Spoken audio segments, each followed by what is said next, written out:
यार वो तो आइडेंटिफाई करना पड़ेगा ना तुमको, क्वेश्चन को देखो, विजुलाइज करो कि कौन से तरीके से वो इजी हो जाएगा। इसी के लिए तो अपन प्रैक्टिस करते हैं इतने सारे क्वेश्चन की, नहीं तो प्रैक्टिस क्यों करेंगे। ठीक है, देखो जैसे इस क्वेश्चन की बात करते हैं, इसमें क्या पूछा है, find the initial acceleration of the ways. तो एग्जांपल 2, ये हमारे पास में एक वेज है। वेज का मतलब ये बिल्कुल नहीं होता है कि ये ट्रायंगल हो, वेज का मतलब होता है कोई भी बड़ा ऑब्जेक्ट। ठीक है, ये हमारे पास में वेज, इसका मास दिया हुआ है 5m। इसके ऊपर एक यहां बांधी हुई है पुली। ठीक है, और एक पुली और है, एक पुली यहाँ पर। अब बनाते हैं ब्लॉक, 2 ब्लॉक और हैं, एक ब्लॉक यहाँ रखा हुआ है। ठीक है, एक ब्लॉक यहाँ रखा, इसका मास 2m, इसका मास m, और इनको एक सिंगल स्ट्रिंग से अटैच किया हुआ है। वो जो स्ट्रिंग है वो यहाँ से आ रही है, घूम के गई इसके ऊपर से, यहाँ आई, और फिर इसको अटैच कर दिया।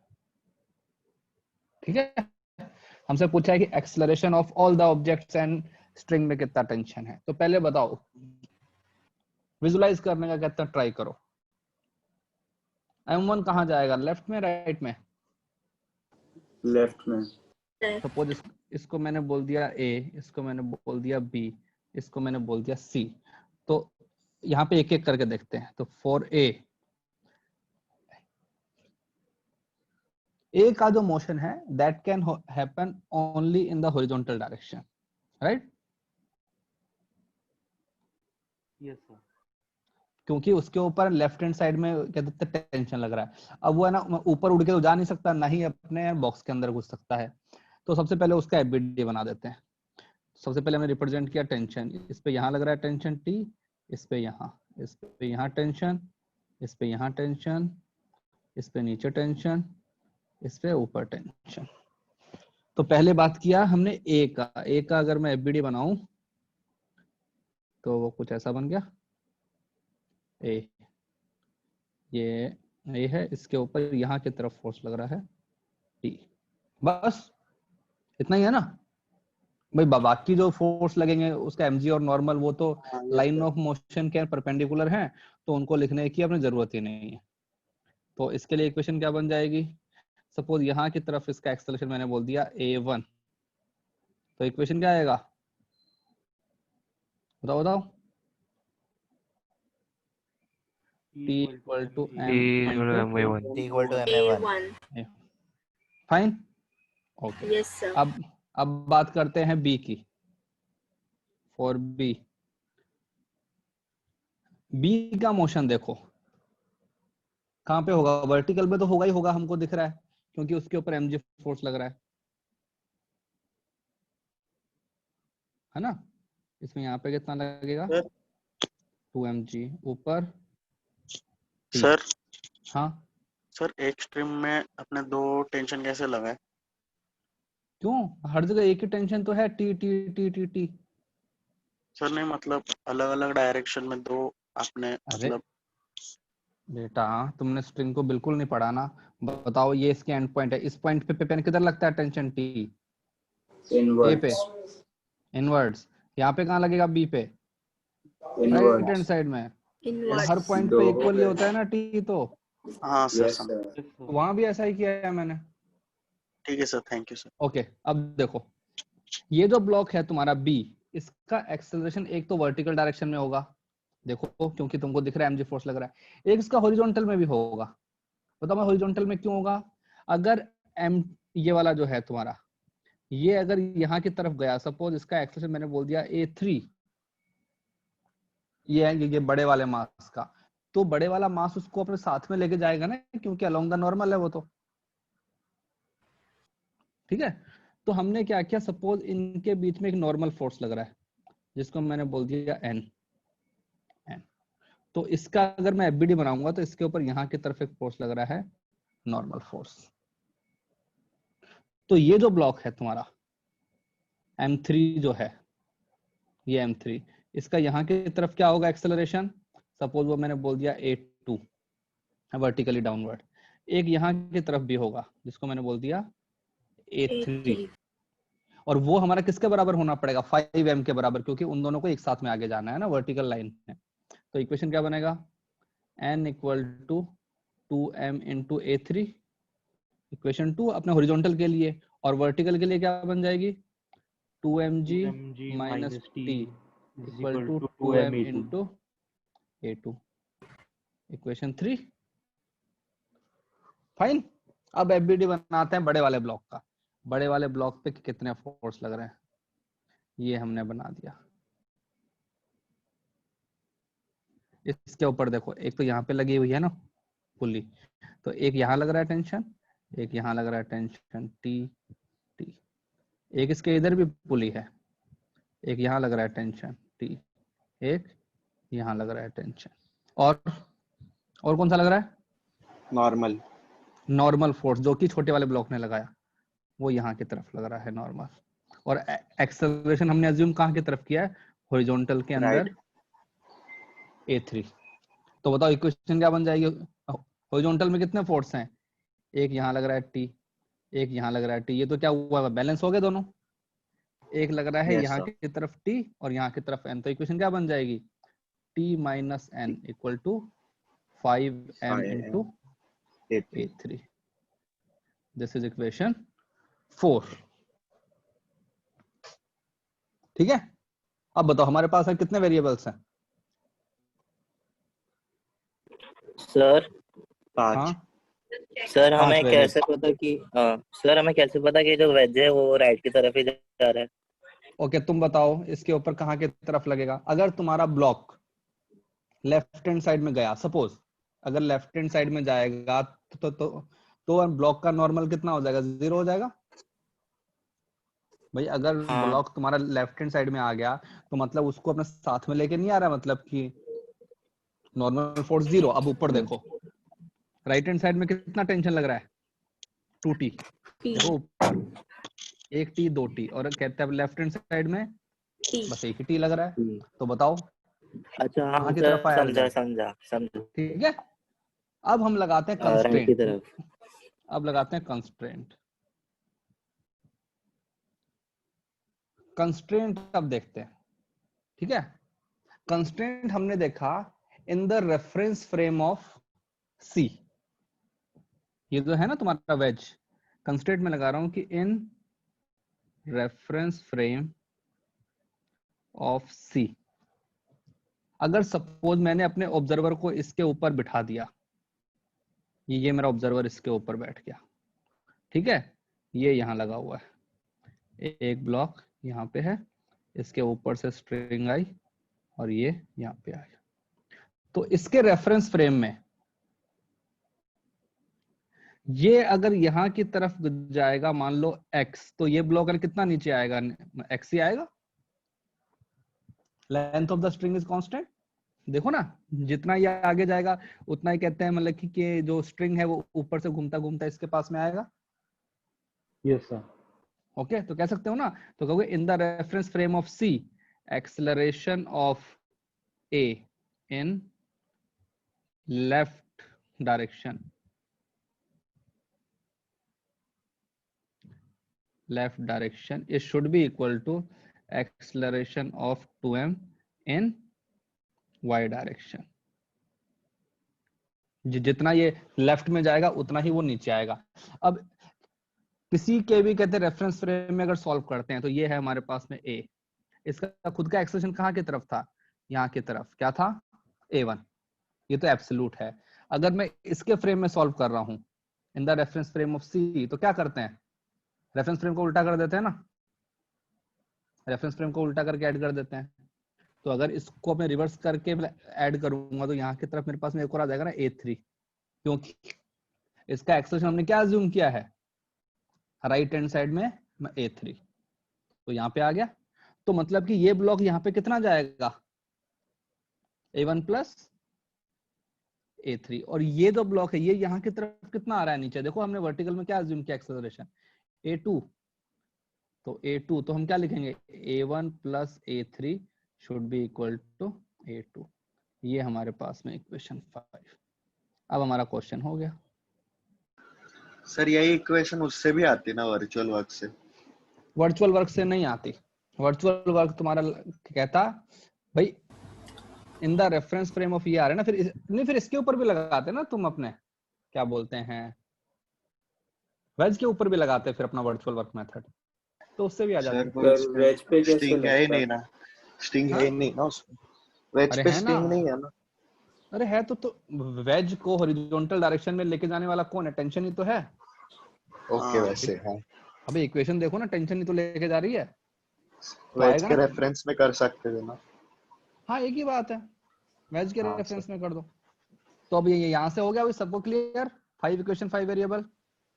Yes yes sir. Sir. Yes, चलो sir. इसको लिखो अब अच्छे से करो। सर इक्वेशन 4 वापस से समझाइए ना। Equation 4 yes sir. ओके 4 में हम एक्चुअली फ्री बॉडी डायग्राम बना रहे हैं 5M का, ठीक है। तो 5M हमारा वेज, तो 5M के ऊपर देखते हैं कितने फोर्स लग रहे हैं। तो 5M के ऊपर एक तो यहाँ पे लगा हुआ है, इसको मैंने बोल दिया P1 पुली 1, एक लगा हुआ है पुली 2। पुली 1 के ऊपर राइट हैंड साइड में 2 स्ट्रिंग जा रही हैं, यहाँ भी लगेगा टेंशन T और यहाँ भी लगेगा टेंशन T। ये जो पुली है इसके ऊपर की रोप इसको यहाँ पुल करेगी ना, पुलिंग फोर्स होता है टेंशन हमेशा। और ये कैसा वर्टिकल वाला, वर्टिकल में हम इंटरेस्टेड ही नहीं है because my block is moving in the horizontal direction, ठीक है। एक ये वाला ब्लॉक, ये जो है ना ब्लॉक हमारा 2M, ये इसके ऊपर फोर्स लगाएगा नॉर्मल लेफ्ट हैंड साइड में। तो देखो अब इसका रिजल्टेंट कितना बन गया, तो मैं चाहूं तो इसको मैं हटा सकता हूं इस वाले टेंशन को, देखो I am interested only in horizontal forces, ये तो हॉरिजॉन्टल में रिजल्टेंट फोर्स कितना बन गया T माइनस N, और इसका मास टोटल कितना है 5M, और एक्सेलरेशन A3 एज्यूम कर लिया हमने, तो हमारे पास में आ गया। समझ गया सर, थैंक यू सर। ठीक है गुड। सर अगर A3 लेफ्ट डायरेक्शन में लेते तो आंसर नेगेटिव आता ना? हाँ ओके नेगेटिव आ जाएगा। ठीक है।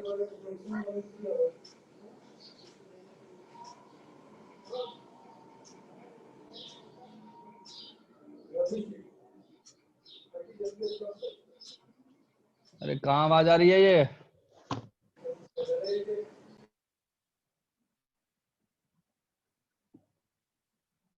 हाँ भाई हो गया। नहीं चलो सर अभी एक मिनट। एग्जाम्पल 7, चलो लिखो लिखो जल्दी।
बता देना हो जाए तो।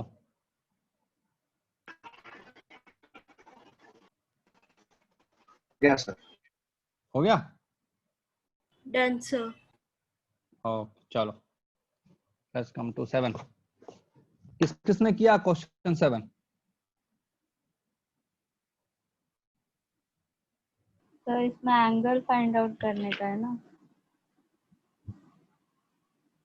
नहीं, अब उसका तो मुझे नहीं पता एग्जांपल 7 में क्या पूछा है, मैंने क्वेश्चन देखा नहीं, मैं तो बस उसका डायग्राम देखा था। मैंने शायद सेकंड को 7 ओके, आंसर है। क्वेश्चन 7 में बोल रहा है कि in the figure shown person pull the string with speed this, the other end is tied to small block. Okay, जब वो कांटेक्ट छोड़ देगा, तो पहले तो चलो देखते हैं हो क्या रहा है। तो ये हमारे पास में एक ये ग्राउंड है और ये हमारे पास में, सपोज तुम ऊपर खड़े हो, तुमने एक यहाँ पे लगा रखा है ना, पुली लगा रखा है, ये ऐसा, ठीक है। और यहाँ पे हमारे पास में एक रखा हुआ है, ब्लॉक रखा हुआ है, ये ब्लॉक रखा हुआ है, और यहाँ से स्ट्रिंग जा रही है, ये और ये, और तुम यहाँ पे खड़े हो, तुम क्या कर रहे हो, स्ट्रिंग को पुल कर रहे हो। तो मुझे बताओ, जैसे जैसे स्ट्रिंग को पुल करोगे तुमको फोर्स लगाना पड़ेगा, है ना? यस हाँ सर। भाई, ओके। और ये तुमको हाइट भी दिया हुआ है कि ये जो हाइट है ये दिया हुआ है, कहाँ दिया हुआ है? 10 मीटर। 10 मीटर, ठीक है। मास इसका m। In the figure shows, वो स्ट्रिंग का स्पीड, मतलब ये जो पॉइंट है इसका स्पीड कितना है? 10 मीटर पर सेकेंड। मतलब कि ये जो पॉइंट है इसका स्पीड यहाँ की तरफ कितना होना चाहिए भाई? इतना होना चाहिए ना, 10 मीटर पर सेकेंड, यस सर। ठीक है। तो हम इस क्वेश्चन को एनालाइज करते हैं, इस क्वेश्चन को, इसमें क्या लिखा हुआ है उसको छोड़ दो, हम कहते हैं सब कुछ फाइंड आउट करेंगे। सपोज किसी इंस्टेंट पे, एट सम इंस्टेंट, इसका वेलोसिटी यहाँ की तरफ हमने अज्यूम कर लिया u, सपोज, ठीक है।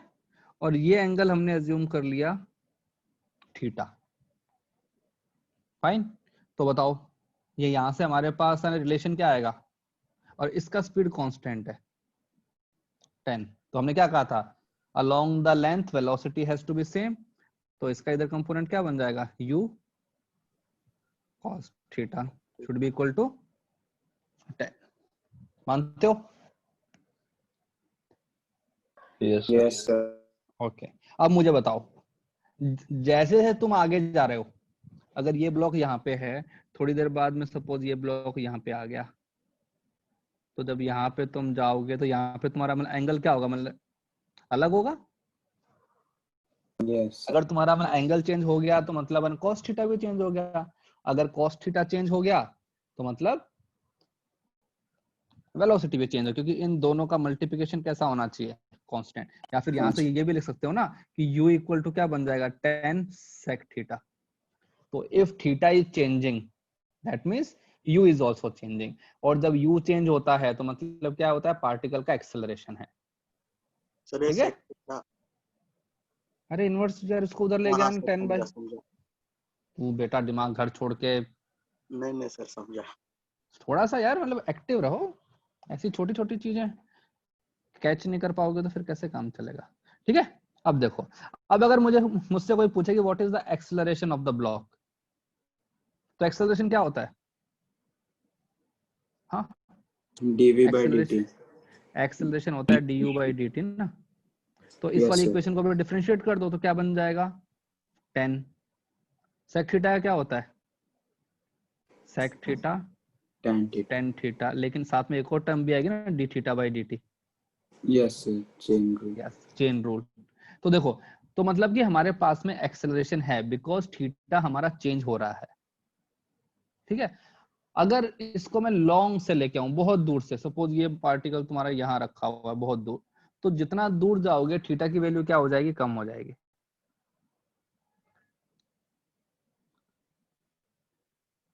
ठीक है ना। Yes. ओके, तो बस हो गया क्वेश्चन हमारा इतने में। तो ये हमारे पास में आ गया ये। अब अगर मैं इसका एफबीडी बनाना चाहूँ ब्लॉक का, सपोज ये ब्लॉक यहाँ पे है और मैं इसके अंदर D theta by D T भी जो निकाल सकता हूँ, अगर तुमको ध्यान हो तो। कैसे निकाल सकता हूँ बताओ? सपोज किसी Sir, height इंस्टेंट, दिया है ना 10. सपोज किसी इंस्टेंट पे ये जो लेंथ है इसको मैंने बोल दिया x, और ये जो लेंथ ये हमको दिया हुआ है h, तो मैं वो लिख सकता हूँ ना कि उस वाले कहते हैं ट्राइंगल के अंदर h by x equal to क्या बन जाएगा? टेन थीटा बन जाएगा ना? Tan theta. टेन थीटा बन गया। तो अगर मैं इसको यूं कर दूं कि x को उधर ले गया तो x इक्वल टू क्या बन जाएगा? tan theta by H by tan theta. ये मतलब h cot थीटा। ठीक है, अब अगर मैं इसको डिफरेंशिएट कर दूं तो यहाँ पे क्या आएगा? dx by dt। यहाँ पे क्या बन जाएगा? h, ये क्या है?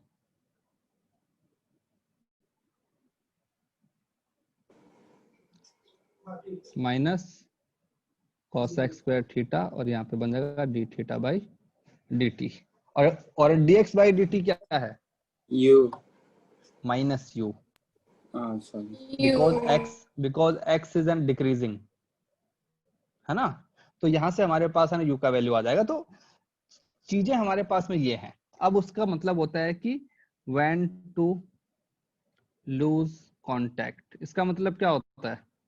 कोई सरफेस तुमसे कांटेक्ट छूट गई, इसका मतलब हुआ कि सरफेस का नॉर्मल फोर्स 0। तो इसका एफबीडी बनाते हैं। ये हमारे पास में ब्लॉक, इसके ऊपर यहाँ पे लग रहा है टेंशन, सपोज ये टेंशन T लग रहा है। ठीक है, ये एंगल सपोज किसी इंस्टेंट पे थीटा, यहाँ की तरफ क्या फोर्स लग रहा है? mg। तो इसके अंदर हमने लिखा है लिमिटिंग केस। लिमिटिंग केस कब आएगा? जब नॉर्मल की वैल्यू 0 हो गई, जस्ट 0। तो बताओ इसका इधर कंपोनेंट क्या आएगा? t साइन थीटा, यहाँ पर t cos थीटा। तो क्या बन जाएगा? mg should be equal to t sine theta. इसका मतलब क्या हुआ? नॉर्मल 0। ठीक है, और मैं हॉरिजॉन्टल की इक्वेशन क्या बन जाएगी? t cos theta should be equal to mass into acceleration. और एक्सेलरेशन कहां से आएगा? ये रहा एक्सेलरेशन।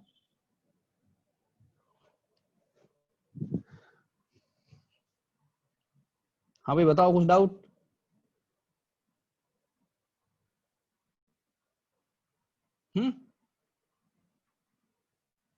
No. भाई हमको तुमको सिंपली इतना ही फाइंड आउट करना है कि ये वाला mg equal to t sine theta जब तुम्हारे पास में ये हो जाएगा।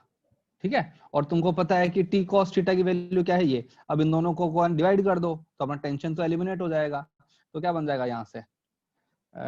ये बन जाएगा t sine theta equal to क्या है? mg, और t cos थीटा है m इंटू एक्सेलरेशन। तो क्या बन जाएगा? tan theta should be equal to g by अपने एक्सेलरेशन। और एक्सेलरेशन की वैल्यू हमको पता है, यहां से ये रही, ये है ना ये। तो उसको ना पुट कर दो, तुम्हारे पास में आ जाएगा रिलेशन।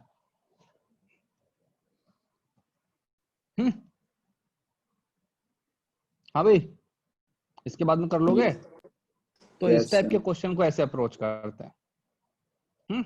ओके, अब फिर इसमें दिया हुआ है तुमको एक और चीज दी हुई है, जो क्वेश्चन एग्जांपल 7 का एक और है ना क्वेश्चन दूसरा, उसमें दिया हुआ एक सेमी सर्कल है। सेमी सर्कल मतलब ऐसा,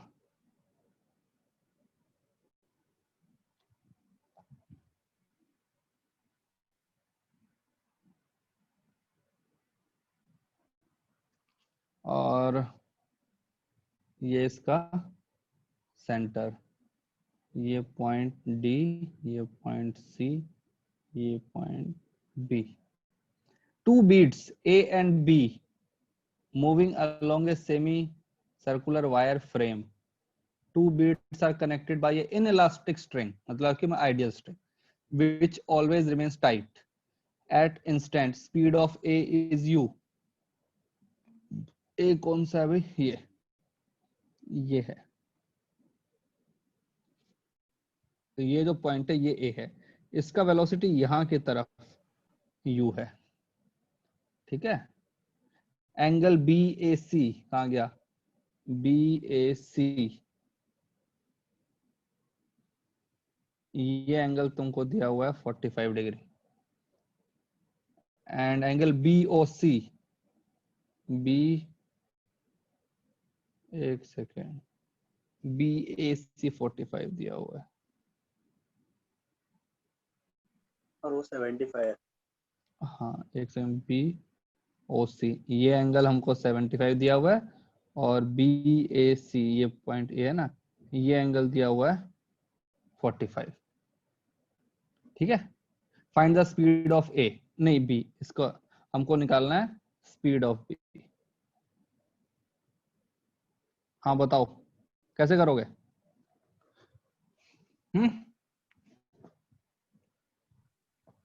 सर वेलोसिटी उस लाइन के ऊपर दोनों का इक्वल रहेगा। यस भाई, पहली चीज तो हम ये बोल सकते हैं कि वेलोसिटी अलोंग दैट लाइन, कौन सी लाइन? AB लाइन, AB जिस लाइन के अलोंग स्ट्रिंग है, उस लाइन के अलोंग जो वेलोसिटी है वो कैसा होना पड़ेगा? सेम होना पड़ेगा। और पार्टिकल इसके ऊपर जा रहा है, सर्कुलर पाथ में घूम रहा है, तो इसका जो वेलोसिटी रहेगा वो कुछ ऐसा रहेगा अपना टेंजेंशियल। तो सपोज इसका वेलोसिटी v, ठीक है। अब मैं एंगल निकाल लेता हूं, ये एंगल 75, हाँ सर B को तो पर मतलब आपने जिस साइड में किया है वेलोसिटी उसके अपोजिट साइड में होना चाहिए ना? Yes, क्यों sir. नहीं? क्योंकि सर वो इस साइड में आएगा तो सर वो Sir, AB string है ना? हाँ हाँ स्ट्रिंग है, तभी तो कह रहा हूँ ना कि देखो Sir, इसका AB वेलोसिटी, से जा रहा है तो ये B देखो, ऊपर जाएगा। नहीं यार स्ट्रिंग का लेंथ कांस्टेंट है, इसके वेलोसिटी का कंपोनेंट यहाँ आएगा ना नीचे की तरफ, तो इसका कंपोनेंट भी यहाँ पे तो आना चाहिए। स्लाइड कर रहे हैं दोनों ही, अच्छा Yes, sir. ठीक है। समझा सर। अब देखो ये एंगल 45, ये एंगल 75, तो ये वाला एंगल कितना बन जाएगा जिसको मैंने रेड से मार्क किया है? 30। भाई एक ऐसा ट्राइंगल है, ट्राइंगल AOB में देखो एक्सटीरियर एंगल कितना है? 75। तो मेरा एक्सटीरियर एंगल क्या होता है? बाकी दोनों एंगल का समेशन, ठीक है। तो वो एंगल 30, ये एंगल 30, तो यहाँ का एंगल कितना बन जाएगा? 60, है ना? हाँ भाई Yes, समझ में आ रहा sir. है? तो बोलो। Yes, sir. मेरे को लगता है सो गए। और ये एंगल कितना दिया हुआ है? 45 डिग्री। अब देखो अलोंग BA लाइन हमको निकालना है वेलोसिटी ऑफ B, क्या बन जाएगा? उस लाइन के अलोंग कंपोनेंट क्या आएगा? ये V है, एंगल 60, तो क्या बन जाएगा? V cos 60। √3/2. और ये जो U है इसका यहाँ पे कंपोनेंट क्या आएगा? U cos 45, √2. और उनको इक्वल होना चाहिए क्योंकि along the length velocity of both the point has to be same। तो ये कितना होता है? cos 30 कितना होता है? हाफ, ठीक है। और u ये कितना होता है? 1/√2। तो v का वैल्यू कितना बन जाएगा? √2 टाइम्स u। छोटा सा क्वेश्चन बस।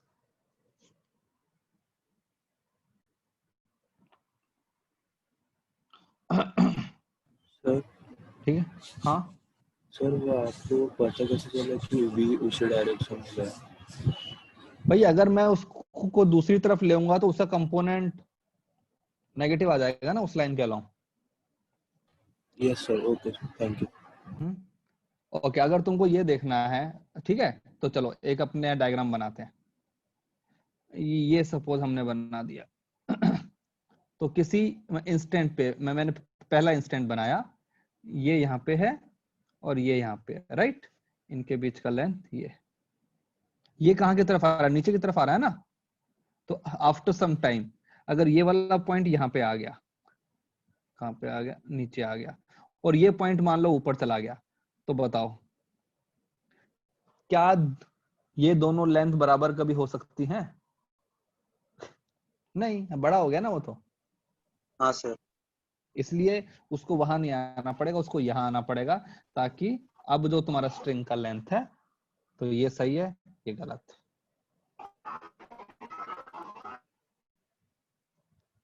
Fine, no clear? सर, ऊपर जाएगा तब भी वैसे ही रहेगा ना। कैसे रहेगा यार? सर लेंथ ऑफ द कैसे प्रूव स्ट्रिंग। हुआ कि बड़ा होगा वो लेंथ? सर हाँ, आप बोल रहे हो कंपोनेंट नीचे ले आएगा ना, वो। अबे कंपोनेंट तो ले। तुम बताओ हमको क्या बोलते हैं कि अलोंग द लेंथ कंपोनेंट कैसा होना चाहिए? सेम होना चाहिए ना। Same. तो अगर मैं बाकी एंगल्स को एक बार के लिए छोड़ दूं, सिर्फ मैंने इसको बनाया, एक पॉइंट यहाँ पे है, एक पॉइंट यहाँ पे है, ठीक है, इन दोनों को जो लाइन ज्वाइन कर रही है वो लाइन ये है, ये है। इस पार्टिकल का वेलोसिटी यहाँ की तरफ u है, तो इसका इधर कंपोनेंट क्या आएगा? यहाँ की तरफ आएगा ना, इधर u cos थीटा, अगर ये एंगल थीटा है तो। भाई मानते हो? Yes sir. है ना? ओके, तो उसका कंपोनेंट भी कहाँ की तरफ आना चाहिए? नीचे की तरफ ही आना चाहिए ना। अब मुझे बताओ, मैंने एक लाइन बना दी, ये अगर ये जो लाइन है इसका कंपोनेंट अब इस पे निकालो तुम, अगर मैं इसकी तरफ लेऊंगा तो कंपोनेंट तो यहां आ जाएगा ना, क्योंकि यहाँ का एंगल कैसा है, मतलब कि एक्यूट एंगल है ना, और मैं इसको लेऊंगा तो यहाँ की तरफ आ जाएगा, हाँ क्योंकि ये सर, एंगल मेरा ये समझा। आया था 60 आया था, तो वो कितना आएगा? यस सर, समझ। इसलिए इसलिए हमको मतलब लेंथ बड़ी होगी। हाँ, इसलिए हमको कंपोनेंट्स है ना देखने पड़ेंगे कि हमारे कंपोनेंट्स कौन सी साइड में आ रहे हैं, उसके बाद में हम उसको सर आगे पीछे हाँ सर एक बार आप डायग्राम में चलो, मतलब इसी क्वेश्चन के डायग्राम का दिखाओ ना। डायग्राम ये बताओ रहा, सर। ये इसमें रहा। सर बी के साथ 90 डिग्री क्यों नहीं बना रहा? नहीं नहीं, अरे भाई हमको पता है ना कि कोई भी पार्टिकल का वेलोसिटी वेक्टर कैसा होता है, टेंजेंशियल होता है ना। अगर तुम किसी पाथ पे जा रहे हो, अगर ये मान लो तुम्हारा पाथ है ये, तो हर पॉइंट पे जो अपना ऐसा होता है ना वेलोसिटी वेक्टर, तो अच्छा, सेंटर के अलोंग द साथ। टेंजेंट के अलोंग होता है हाँ सर, समझा। है ना। मैंने तो डायग्राम। कहते हैं हाँ, velocity vector is always along the tangent. Thank you sir.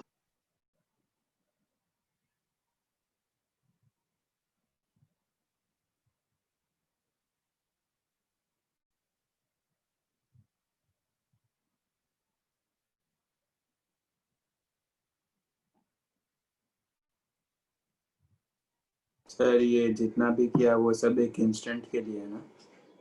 हाँ, इंस्टेंट के लिए ही है, उसके बाद तो सब चेंज हो जाएगा। यहाँ तो एक्सेलरेशन भी है, क्योंकि यहाँ पे एंगल बदल रहा है ना। भाई हमने कंपोनेंट में क्या लिया? 45 डिग्री लिया ना। अब बताओ क्या वो एंगल हमेशा 45 रहेगा? नहीं, नो सर। भाई एंगल तो बदल जाएगा। एंगल बदल जाएगा तो हमारे कंपोनेंट बदल जाएंगे। तो ये सब मतलब इंस्टेंट वाली चीजें हैं।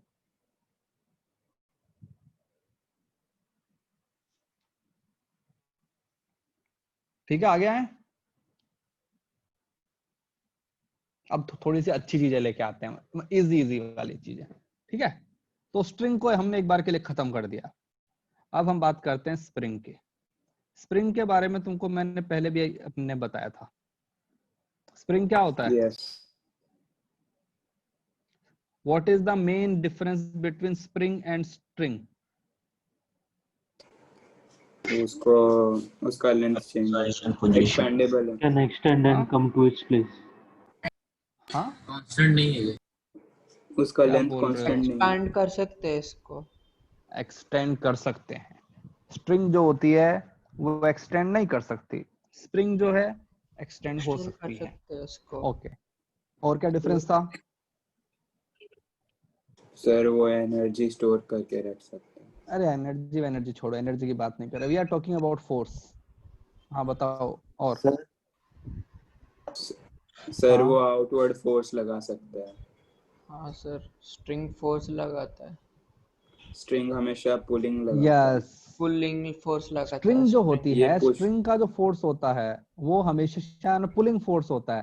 ये स्प्रिंग का जो दोनों लगा फोर्स है, सकते हैं। हाँ, और हम बोलते हैं स्प्रिंग जो होती है that can pull and push both.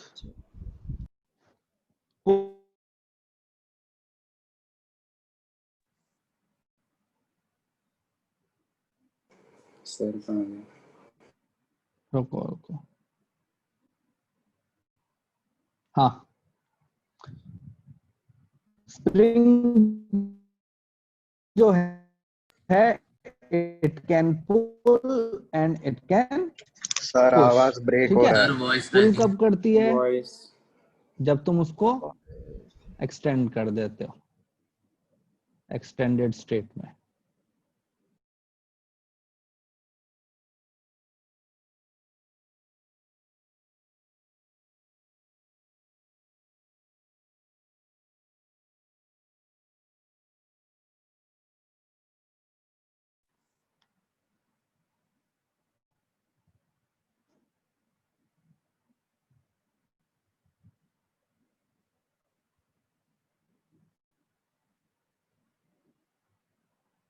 दिख रहा है भाई? Yes sir. Yes sir. तो ये हमारे पास में स्ट्रिंग होती है और नेचुरल लेंथ। इसका मतलब क्या होता है? No force, F equal to 0। Spring कोई फोर्स नहीं लगा रही। अब अगर मैं इस वाली स्प्रिंग को खींच दूं, ये लो, इसको मैंने खींच दिया, तो अब इस पॉइंट पे फोर्स कहाँ की तरफ लगेगा? अंदर की तरफ, ठीक है ना? तो ये फोर्स कैसा हो गया? पुल। पुलिंग। और जब मैं इसको कंप्रेस कर दूंगा, ये कर दिया, तो अब ये क्या चाहेगा स्प्रिंग? बाहर बाहर चला जाए, तो पुश करेगा करेगा। ये पुश। और स्प्रिंग फोर्स को हम कैसे लिखते हैं? F equal to constant kx। जितना ज्यादा तुम उसको कंप्रेस करोगे या एक्सटेंड करोगे, फोर्स की वैल्यू उतनी ज्यादा रहेगी। और K जो है, K को हम बोलते हैं स्प्रिंग कांस्टेंट। ठीक है, ये स्प्रिंग की प्रॉपर्टी है। जैसे अगर तुम देखोगे तो प्लास्टिक के स्प्रिंग को कंप्रेस करना इजी होता है, अगर कोई आयरन का स्प्रिंग है उसको कंप्रेस करना मुश्किल होता है। तो ये मटेरियल की प्रॉपर्टी होती है। यूनिट क्या बन जाएगा K का? फोर्स क्या होता है? न्यूटन। ये किस में आएगा? मीटर। मीटर। तो क्या बन जाएगा K का यूनिट? न्यूटन पर मीटर। अगर अगर इसको मतलब ऐसा ही सिस्टम में लेंगे ना, जो हमारा MKS जो सिस्टम होता है, तो स्प्रिंग कांस्टेंट का जो अपना यूनिट आएगा दैट इज न्यूटन पर मीटर। मतलब अगर मैं स्प्रिंग को 1 मीटर से एक्सटेंड कर दूं तो स्प्रिंग कितना फोर्स लगाएगी। ठीक है, चलो तो कुछ देखते हैं इसके अंदर।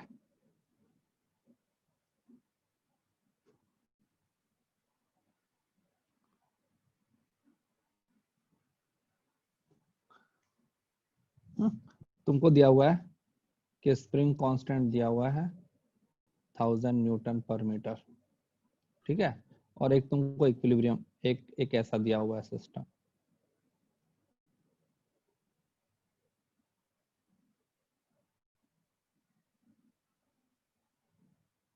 तुमसे पूछा है फाइंड एक्सटेंशन एंड स्प्रिंग। बताओ, इक्विलिब्रियम में है सब कुछ, तो स्प्रिंग में कितना एक्सटेंशन आएगा?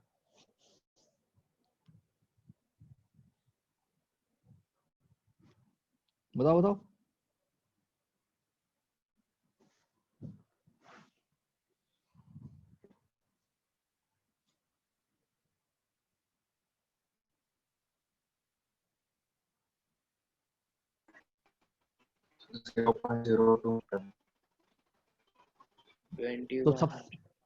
तो सबसे पहले एफबीडी बनाएंगे हम। तो हमने इसका एफबीडी बनाया, इस ब्लॉक का। ठीक है, ओके। इसके अंदर यहाँ की तरफ क्या फोर्स लग रहा है? इसका mg फोर्स। इसका mg फोर्स कितना बन जाएगा? 20 न्यूटन। अब स्प्रिंग में एक्सटेंशन होना पड़ेगा ना, क्योंकि स्प्रिंग इसको ऊपर की तरफ वो करेगी, पुल करेगी। तो ये लो, ये हमने बोल दिया टेंशन T। ठीक है, स्प्रिंग फोर्स को भी इसी से रिप्रेजेंट करते हैं, T से ही। और ये कैसा इक्विलिब्रियम में है? तो हम बोल देंगे T इक्वल टू mg, ठीक है। तो कितना बन जाएगा 20। अब इसको मैं लिखूंगा kx 20, तो हमारे पास में x का वैल्यू कितना बन जाएगा 20/1000 मीटर, ठीक है। अगर इसको को जनरली आंसर हम कहते हैं सेंटीमीटर में दे देते हैं, तो हमारा आंसर क्या बन जाएगा 2 सेंटीमीटर एक्सटेंशन, ठीक है। अब देखो, अगर इस पॉइंट पे ऊपर की तरफ लग रहा है टेंशन T, तो इस पॉइंट पे कहाँ की तरफ लग रहा होगा नीचे की तरफ T, इस पॉइंट के ऊपर नीचे की तरफ, इस पॉइंट पे ऊपर की तरफ। पूरे के पूरे सिस्टम में हर पॉइंट पे कितना टेंशन रहेगा T ही रहेगा, बिकॉज आइडियल स्प्रिंग है। आइडियल स्प्रिंग का मतलब होता है मासलेस, एंड किसी भी मासलेस सिस्टम पे resultant force is always 0। Okay, यहाँ पे कितना आएगा 2T, फाइन। Yes sir. हाँ भाई, क्लियर सर है। अभी अपने क्या बोला, लैग हुआ अभी। मैं कह रहा हूँ कि हाईएस्ट पॉइंट पे कितना टेंशन आएगा 2T आएगा ना, क्योंकि किसी भी मासलेस ऑब्जेक्ट पे रिजल्टेंट फोर्स कितना 0, चाहे वो स्ट्रिंग हो या स्प्रिंग हो। अगर आइडियल दिया हुआ है, आइडियल पुली दिया हुआ है, आइडियल स्प्रिंग दिया हुआ है, तो मतलब कि रिजल्टेंट फोर्स 0 रहेगा। सर एक हाँ, साइड स्ट्रिंग है और दूसरे साइड स्प्रिंग है, दोनों कोई में बात टेंशन नहीं, सेम ले सकते हैं ना? सेम होगा। क्यों? क्योंकि सारे के सारे जो सर ऑब्जेक्ट ये कैसे हैं, तो मासलेस है ना, स्टेशनरी है इसलिए। मासलेस है इसलिए, ठीक है। सिर्फ मासलेस, एक होगा।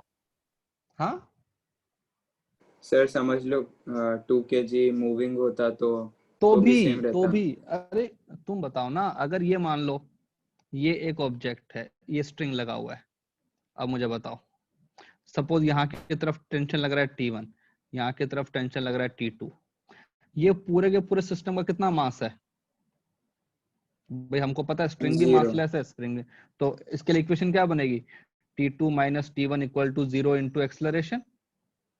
तो क्या आ जाएगा T2 इक्वल टू T1। तो किसी भी मासलेस ऑब्जेक्ट पे, चाहे वो स्ट्रिंग हो स्प्रिंग हो, कोई फर्क नहीं पड़ता, मासलेस ऑब्जेक्ट पे रिजल्टेंट फोर्स 0 होना ही पड़ेगा। तो अगर तुमको सिंपल लैंग्वेज में देखना है, so you can behave like this, कि मैंने यहां से स्टार्ट किया, जब तक मेरे पास मासलेस ऑब्जेक्ट आ रहा है, हर पॉइंट पे फोर्स की value same, fine. Sir spring जो है उसका इंडिविजुअल फोर्स भी सेम ही रहेगा। अरे इंडिविजुअल क्या, अब तुम बताओ ना, इसके अंदर तुम हर पॉइंट पे फोर्स की वैल्यू सेम ही होएगी, यहाँ भी उतनी रहेगी, यहाँ भी उतनी रहेगी, यहाँ भी उतनी रहेगी, यहाँ मतलब भी फर्क नहीं पड़ रहा स्प्रिंग या स्ट्रिंग से? नहीं, बस वो है कि ओके सर। स्प्रिंग में एक्सटेंशन आया, उसकी वजह से उसके अंदर कहते हैं टेंशन आ गया, ठीक है।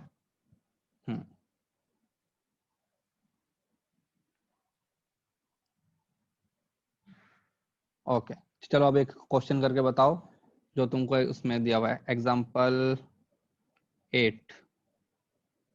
उसमें दिया हुआ है a block of 5 kg is kept inside a lift. एक लिफ्ट है, ठीक है, 5 kg का मास है। Find the weight of the object when the lift is stationary. बताओ क्या होता है वेट? और सेम होगा। ओके, तो पहले हम थोड़ी सी ये बात करते हैं, वेट, व्हाट इज वेट। अगर सपोज तुम किसी यहाँ वेविंग मशीन पे खड़े होते हो, तो किसको मेजर करता है वो, फोर्स को या फिर मास को? फोर्स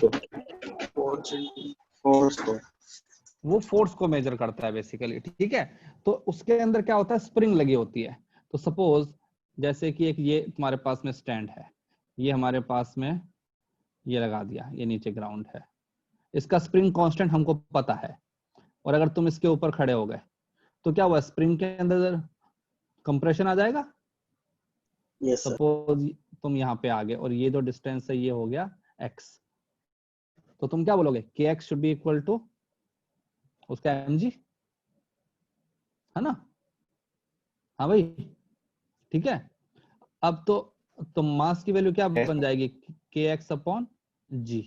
तो ये हमको दिखता है, ये हमारे पास में आती है, रीडिंग आती है जो हमको अब दिखती है ना वेइंग मशीन पे, ठीक है। तो वो जो आती है ना रीडिंग जो आती है वो है ना डिवाइड करके आती है, मतलब कि जो भी फोर्स लगता है उसको ग्रेविटी से डिवाइड कर देते हैं तो हमारे पास में आती है रीडिंग। ओके, अब अगर मैं एफबीडी बनाऊं ये इस वाले पॉइंट पे, तो हमारे ऊपर फोर्स कौन लगा रहा है, स्प्रिंग लगा रहा है या फिर ये कहते सरफेस लगा रही है, ये सरफेस, क्योंकि हम तो सरफेस के ऊपर खड़े हैं। तो एक जो वर्ड होता है वेट, इसका मतलब होता है नॉर्मल फोर्स, ठीक है, बाय सरफेस, उसी को बोलते हैं हम वेट। वेट का मतलब mg नहीं होता है, वेट का मतलब होता है कितना नॉर्मल फोर्स लगाया गया, ये हमारे पास में वेट होता है। जैसे स्टेशनरी में वो mg हो जाता है। Yes yes yes. तो अब एक मैन है वो यहाँ खड़ा है, ठीक है, इसका दिया हुआ है वेलोसिटी भी 0 और इसका एक्सेलरेशन भी 0, ठीक है। ये सपोज हमारे पास मशीन होकर लगी हुई है, इसको ग्राउंड पे रखा हुआ है, तो हम क्या बोलेंगे, ये जो सरफेस है इसने कितना फोर्स लगाया ऊपर की तरफ, नॉर्मल। इसका नीचे की तरफ कितना लग रहा है, mg। तो हम क्या बोलेंगे, n इक्वल टू mg। तो हम क्या बोलेंगे, वेट इक्वल टू क्या बन गया, mg हो गया,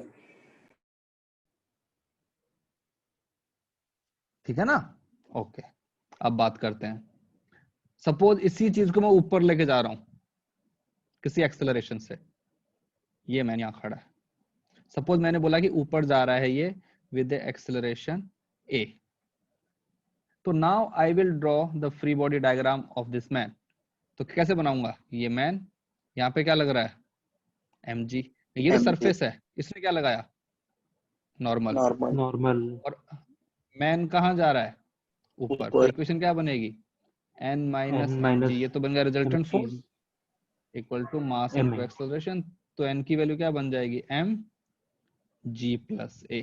तो this normal is my weight. यही रीजन है कि जब तुम लिफ्ट के अंदर ऊपर जाते हो तो यू फील हैवी, हमको हैवी फील होता है थोड़ा सा, ठीक है। अगर इसी चीज को रिवर्स कर दूं, if you are coming down, हल्का हो जाएगा, हल्का लगता तो क्या होता है, लिफ्ट के अंदर तुम और नीचे आते हो तो हल्का फील होता है तुमको। तो सपोज अगर ये नीचे आ रहा है ए से, तो अब मैं फ्री बॉडी डायग्राम, ऊपर क्या लग रहा है, नॉर्मल, नीचे mg, नीचे की तरफ एक्सेलरेशन a। तो इक्वेशन क्या बनेगी, mg minus n equal to ma। तो n का वैल्यू क्या बन जाएगा, mg माइनस a, वेट। अब सपोज अगर मैं एक्सेलरेशन को कर दूं g, तो नॉर्मल का वैल्यू क्या बन जाएगा, 0 यस 0। अगर मैं तुमको उठा के और हवा में फेंक दूं, ठीक है, तुमको सपोज बिल्डिंग की छत के ऊपर से फेंक दिया, तो तुम्हारा एक्सेलरेशन कितना हो जाएगा नीचे की तरफ, g हो जाएगा। अरे अगर तुम्हारा है ना, तो अगर तुमको बिल्डिंग की छत के ऊपर से फेंक दिया, तुम्हारा एक्सेलरेशन हो जाएगा g। तो उस केस में कितना आएगा नॉर्मल फोर्स, 0। तो उसी को बोलते हैं फ्री फॉल। फ्री फॉल का मतलब होता है कि acceleration is g, there is no normal force, तुम्हें कोई अपोज नहीं कर रहा है। तो वेट, अगर कोई तुम्हें बोले कि वेट, तो वेट का मतलब mg नहीं होता है, ठीक है, अभी तक होता होगा बट अब नहीं होगा, ठीक है। तो हाँ। वहाँ आपने वेइंग मशीन का एग्जांपल दिया था, हाँ वहाँ पे आपने वो मास ही मेजर करता है ना वेइंग मशीन। नहीं, देखो उसने मेजर क्या किया और हमको क्या दिखाया, उसमें डिफरेंस है ना। उसमें स्प्रिंग लगी हुई है, उसने किसको मेजर किया, उसने फोर्स मेजर किया। फिर उसने क्या किया, अंदर कैलकुलेशन की कि जो भी फोर्स आया उसको डिवाइड कर दिया ग्रेविटी से, और जो नंबर आया उसने उसको स्क्रीन पे दिखा दिया। तो रीडिंग मतलब मास दिखाती है हमको। यस हाँ measure. Okay. रीडिंग भाई जब तुम सब्जी लेने जाते हो यार डीमार्ट वगैरह पे जाते हो वो कहते रखा होता है ना इलेक्ट्रॉनिक बैलेंस, तो उसके अंदर क्या दिखाता है वो किलोग्राम Mass. दिखाता है ना मास, तो कि वो क्या करता है कि वो अंदर ही कैलकुलेशन कर लेता है, जो भी तुम्हारा फोर्स आता है डिवाइड कर देता है उसको ग्रेविटी से और उस नंबर को तुमको दिखा देता है। ठीक है Yes. ओके। अब जो इसका एग्जांपल लाइक 8 जो है उसको अपने आप करना क्योंकि मैंने तुमको वेरिएबल्स में करा दिया है। एग्जांपल 9 अभी करो। एग्जांपल 9 क्या बोल रहा है कि एक तुम्हारे पास में इंक्लाइन प्लेन है, ये एंगल थीटा, ठीक है, और इसके ऊपर यहाँ पे रखा हुआ है वेइंग मशीन रखी हुई है ऐसे, और मैन इसके ऊपर यहाँ खड़ा है। तो बताओ व्हाट इज द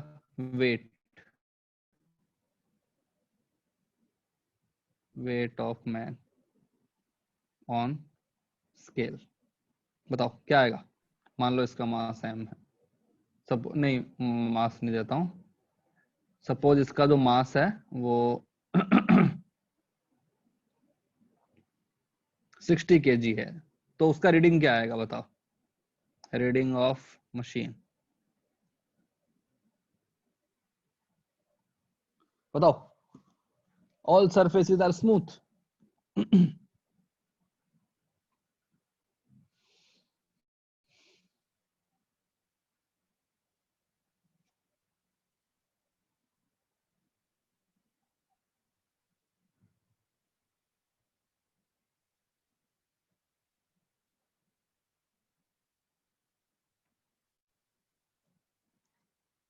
कौन बताएगा?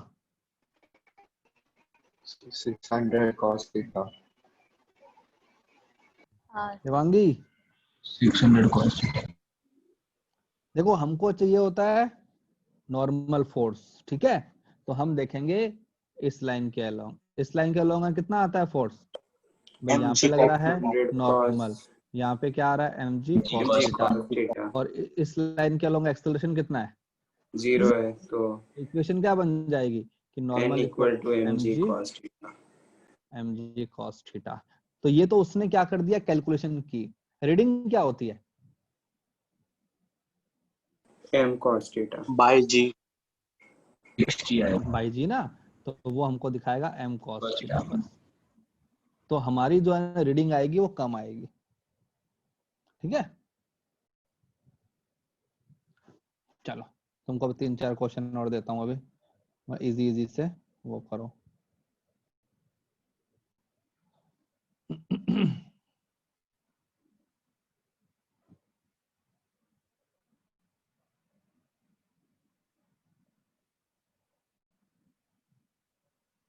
Find the tension in the string in equilibrium.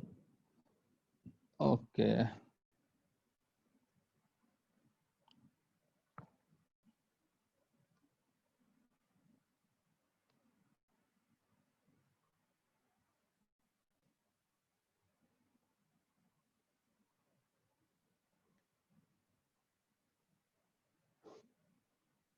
करो करो।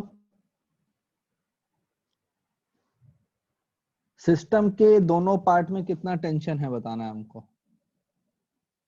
ठीक है। सर वो आपने रीडिंग वाला फॉर्मूला दिया था ना, वो एक बार देखो।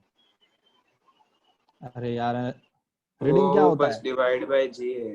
अरे भाई जब तुम सब्जी लेने जाते हो तो तुमको वहां पे वेइंग मशीन पे क्या दिखता है, फोर्स दिखता है कि मास दिखता है? मास. तो मास कैसे आएगा अगर तुमको फोर्स पता है तो? डिवाइड बाय जी. तो सही है, डिवाइडेड बाय जी हमने कर दिया तो अपना कैंसिल हो गया जी, है ना। यस. तो हमारे पास है रीडिंग कम हो जाएगी। अब देखो इसके अंदर निकालते हैं टेंशन। तो देखो अगर हमारा नीचे वाला ब्लॉक अगर ये है ना बैलेंस में है, तो ये जो है इसके अंदर सपोज मैंने बोल दिया T1, इसमें नीचे की तरफ T1, इसमें मैंने बोल दिया T2। बताओ what is the value of T1 and T2? T1 का वैल्यू क्या आएगा?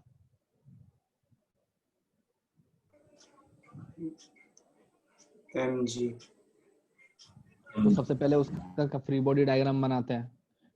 ठीक है, तो इसको सपोज मैंने बोल दिया ए, इसको मैंने बोल दिया बी, तो ए का डायग्राम बनाया, यहाँ की तरफ mg, ऊपर की तरफ t1। ठीक है, और एक्सेलरेशन कितना है 0, तो क्या बन जाएगा t1 इक्वल टू mg। फिर इसका डायग्राम बनाता हूँ ना, बी का बनाता हूँ। उसमें ऊपर क्या लग रहा है t2, नीचे की तरफ उसका mg, T1 और नीचे की तरफ एक और लग रहा है t1 भी लग रहा है, उसका mg भी तो है ना खुद का। तो क्या बन जाएगा t2 equal to mg plus t1, और t1 का वैल्यू कितना है mg, तो 2mg। ऐसे ही हम आगे वाले में कर देंगे, सेकंड वाले के अंदर भी। तो इसके अंदर टेंशन आएगा mg और इसके अंदर 2mg। तो देखो इन सब का बॉटम पॉइंट क्या है, स्प्रिंग जो है, स्प्रिंग बहुत अच्छी चीज है। स्प्रिंग का जो है बिहेवियर है वो स्ट्रिंग के जैसा ही है, बस इतना ही डिफरेंस है कि ये एक्सटेंड हो सकती है। स्ट्रिंग जो था वो एक्सटेंड नहीं हो सकता था, इसलिए जो वर्चुअल वर्क मेथड हमने उसमें लगाया था, किसमें, वो इधर स्ट्रिंग नहीं में, चलेगा। वो यहाँ नहीं चलेगा। क्यों? क्योंकि दोनों पॉइंट का वेलोसिटी सेम हो ऐसा जरूरी नहीं है, क्योंकि स्प्रिंग का जो लेंथ है वो छोटा बड़ा हो सकता है ना। यस। ओके भाई, फाइन। सर थोड़ा सा नीचे देख, स्क्रॉल डाउन कर।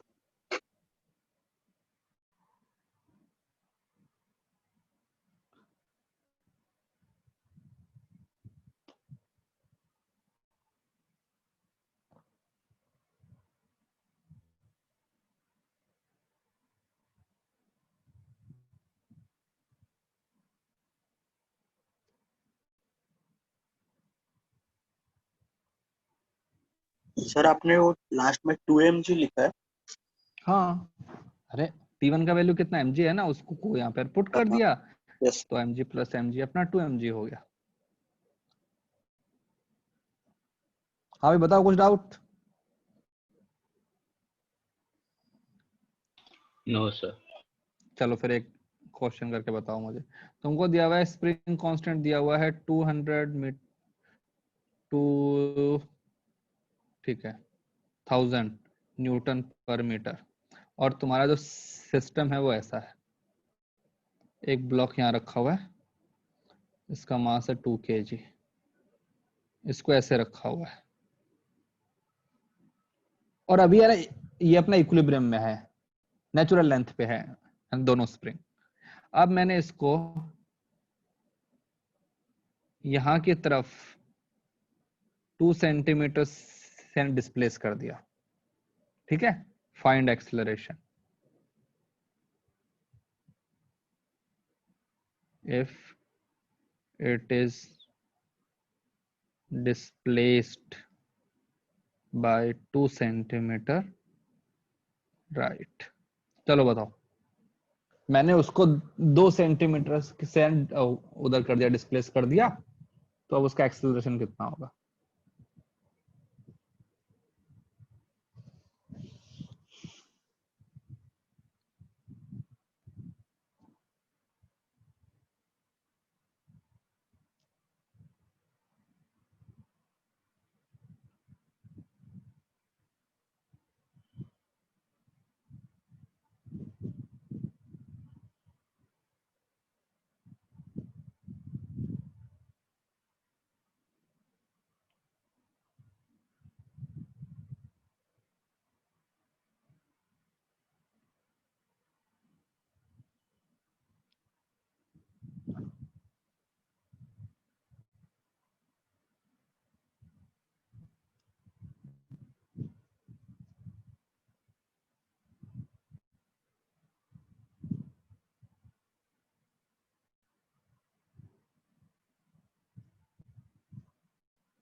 10⁵ क्या?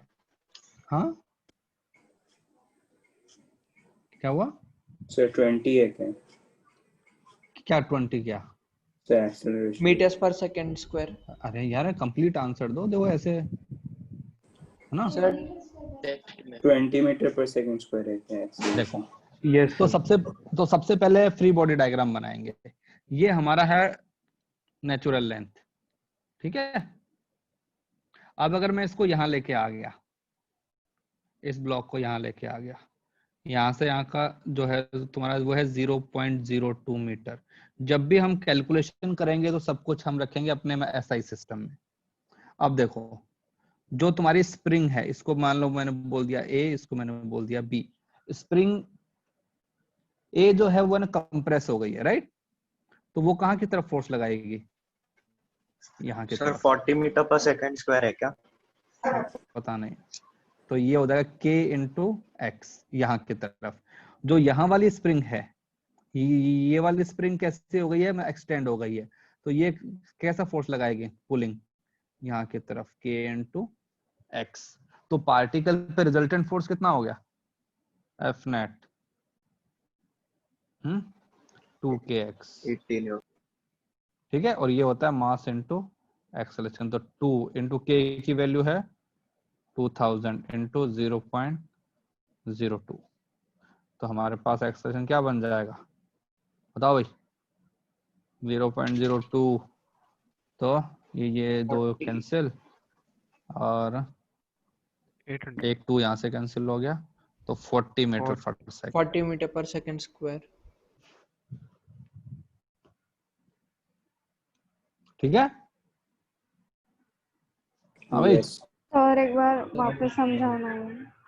बेटा एक बात बताओ, अगर ये स्प्रिंग रखा हुआ है मेरे पास में एक, ये यहाँ पे है, इसको अगर मैं खींच के ले जाऊं थोड़ा सा, इसको खींच के मैं यहाँ पे लेके आ गया, तो बताओ ये स्प्रिंग कहाँ की तरफ फोर्स लगाएगी इस पॉइंट पे? लेफ्ट में, राइट में? लेफ्ट ओके, फोर्स की वैल्यू कितनी होएगी? k into x. एक्स। हाँ बस मैंने वही तो किया भाई। पहले वाली स्प्रिंग तो एक्सटेंड हो गई थी, उसने यहाँ लगाया, लेकिन तो ये वाली स्प्रिंग थी ए, वो कैसे हुई? वो कंप्रेस हो गई है, तो वो भी क्या करेगा? लेफ्ट में यहाँ पे करेगा, हम्म, है ना।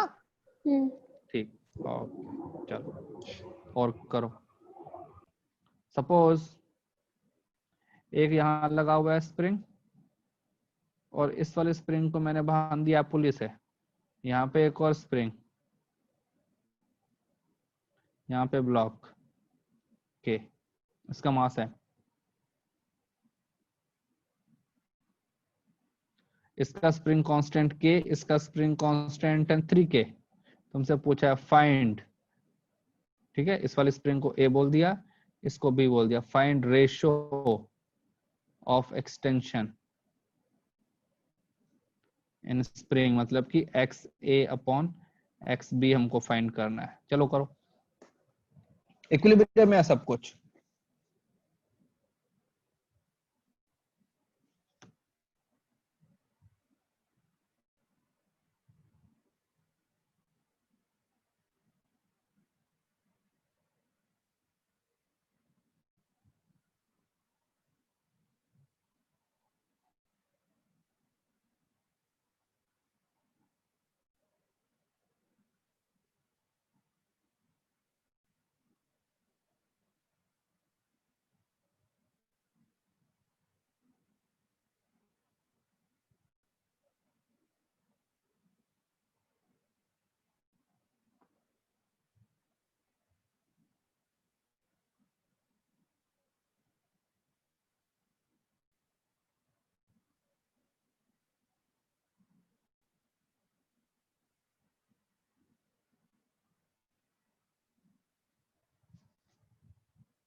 सर 3:2 है क्या? पता नहीं, यस बाकी सर लोग वही वही है। किसका आ रहा है 3:2? सर सर 6:1 मेरा आ रहा है। मोहित। ओके, और बताओ भाई। सर 6:1 आ रहा है। 6:1, ओके। और 6:1। देखो, तो पहले तो बैलेंस करते हैं कि कौन सी स्ट्रिंग में कितना।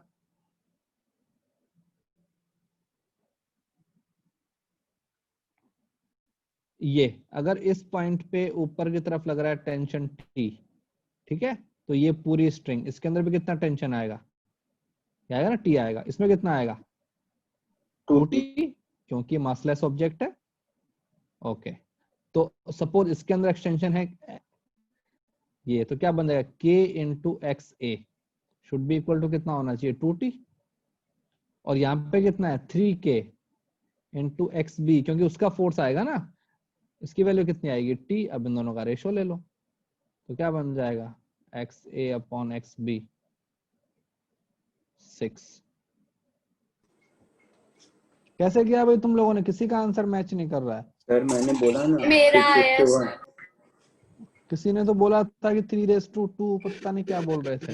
सर 6:1 बोला सर था। मैंने वो गलती से 3 और 2 को मल्टीप्लाई नहीं किया, मैंने गलती से हाँ, रेशियो में ले लिया इधर तक। चलो गुड। तो देखो, हाँ, तो स्प्रिंग वाले क्वेश्चन को हम ऐसे करते हैं, ठीक है। सर अब एक्सेल स्प्रिंग, एक्सटेंशन है। हाँ सर एक्सटेंशन है। क्या? सर XA और XB एक्सटेंशन है। हाँ हाँ यार, स्प्रिंग में फोर्स जो होता है उसको ऐसे लिखते हैं ना, स्प्रिंग कांस्टेंट इनटू एक्सटेंशन। हाँ तो मैंने लिख दिया कि एक्स। भाई इस वाली स्प्रिंग ये जो है इसके अंदर कितना फोर्स है? 2T है, तो मैंने लिख दिया यार 2T इक्वल टू इसका स्प्रिंग कांस्टेंट। मैंने ऐसा ही किया, ओके सर। ठीक है ना। हाँ सर। हाँ चलो लिखो। अब देखो होमवर्क क्या करना है। होमवर्क में स्प्रिंग वाले क्वेश्चन करना, स्प्रिंग क्वेश्चन, वो भी कौन से? बैलेंसिंग वाले, ठीक है। फिर वेट वाले क्वेश्चन, ठीक है। और हमारे वो तो करना ही है, कौन से? Wedge plus string constraint.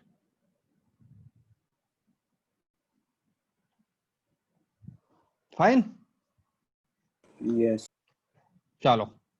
और सैटरडे की क्लास से पहले सभी बच्चे, ऑल, अगर किसी का अच्छे मार्क्स हो बुरे मार्क्स हो पता नहीं, सभी बच्चे 20 क्वेश्चन मुझे होमवर्क ग्रुप पे भेजेंगे इन स्पेसिफिक 3 टॉपिक्स के। Okay everyone. सर पर टॉपिक के लिए 20 क्वेश्चन। हाँ ओके टॉपिक के लिए 20 क्वेश्चन या सबका 20 क्वेश्चन? नहीं, ये 3 टॉपिक के पर्टिकुलर 20 क्वेश्चन, और बाकी जो तुम्हारे कंबाइंड वाले 20 क्वेश्चन होते हैं वो तो है ही है, क्योंकि बीच में 2 दिन आ गया ना, फ्राइडे आ गया, सैटरडे आ गया, हाँ सर। तो ये जो टॉपिक हैं 3, इनके 20 क्वेश्चन स्पेसिफिक, और एक है ना 20 क्वेश्चन है मिक्सचर वाला, वो आगे पीछे वाला मिला के, ठीक है। सर हाँ सर मतलब सर ये जो आपने डायग्राम बना है सर, इसमें वो बी जिधर आपने लिखा है वहां पे टेंशन नहीं आएगा नीचे के साइड? कहाँ पे? सर वहां पे नीचे। हाँ तो आएगा ना भाई, कंप्लीट के अंदर ही टेंशन आता है ना। कहीं पे अगर मैंने सपोज एक स्ट्रिंग बना दिया है, यार तुमको ये चीज अब तक क्यों नहीं समझ में आई? अगर ये स्ट्रिंग मैंने कहीं पे बना दिया है, ये मान लो स्ट्रिंग, तो हर पॉइंट पे टेंशन है, यहाँ भी टी है, यहाँ भी टी है, यहाँ भी टी है, हर पॉइंट पे है ना। तो हर पॉइंट पे टी है, ये हर जगह पे टी है। हम सर पर जो बी के इधर लगेगा सर, वो उसका डायरेक्शन अलग होगा ना? क्यों होगा यार? वो तो ऊपर की तरफ आएगा ना, पुलिंग फोर्स है। भाई अगर ये स्प्रिंग मान ले लगी हुई है, तो बता इस पॉइंट पे कहाँ की तरफ फोर्स लगेगा स्प्रिंग का? यहाँ पर अगर इस वाली स्प्रिंग को मैंने एक्सटेंड किया हुआ है तो इस पॉइंट को तो इधर खींचेगा वो, मान लो टेंशन टी। इस पॉइंट पे कहाँ की तरफ फोर्स लगा रहा है स्प्रिंग? बाहर की तरफ। नहीं, अंदर की तरफ लगाएगा ना, एक्सटेंडेड स्टेट में है यार। मैं सर वही बाहर बोल रहा हूँ। इसको बाहर बोलेंगे तो अंदर किसको बोलेंगे फिर? चलो ठीक है, तो सेम चीज है ना, तो यहाँ भी लगा दो फोर्स यार। स्प्रिंग को स्ट्रिंग की तरह ही ये कर दो बस, ठीक है। हर पॉइंट पे सेम टेंशन आएगा क्योंकि मासलेस ऑब्जेक्ट है। जब मासलेस नहीं रहेगा तो हर पॉइंट पे अलग अलग आएगा टेंशन। हम अपने उनको भी करेंगे क्वेश्चन को। ऐसी स्ट्रिंग्स जिनमें मास होता है उनमें हर पॉइंट पे अलग टेंशन होता है। सपोज तुम एक काम करो, कभी पुल अप किया है तुमने? तो अपने आप को हैंग कर लो, तो कौन से पॉइंट पे सबसे ज्यादा टेंशन होता है, हाथों में या पाँव में? हाथों में होता है ना। तो ये है ना वेरिएबल टेंशन है, क्योंकि हमारा जो बॉडी है इसमें हर पॉइंट में मास है, हम मासलेस नहीं है। अगर मासलेस ऑब्जेक्ट होते तो हर पॉइंट पे इक्वल टेंशन आता। अभी मासलेस ऑब्जेक्ट अगर नहीं है इसलिए हर पॉइंट पे इक्वल टेंशन नहीं है, ठीक है। तो अभी तक हमने जो भी क्वेश्चन किया है, चाहे वो स्ट्रिंग हो या स्प्रिंग हो, सब मासलेस है। Okay okay sir. सर हाँ सर स्प्रिंग में क्या कांस्टेंट रहता है, मतलब कांस्टेंट क्या होता है स्प्रिंग में?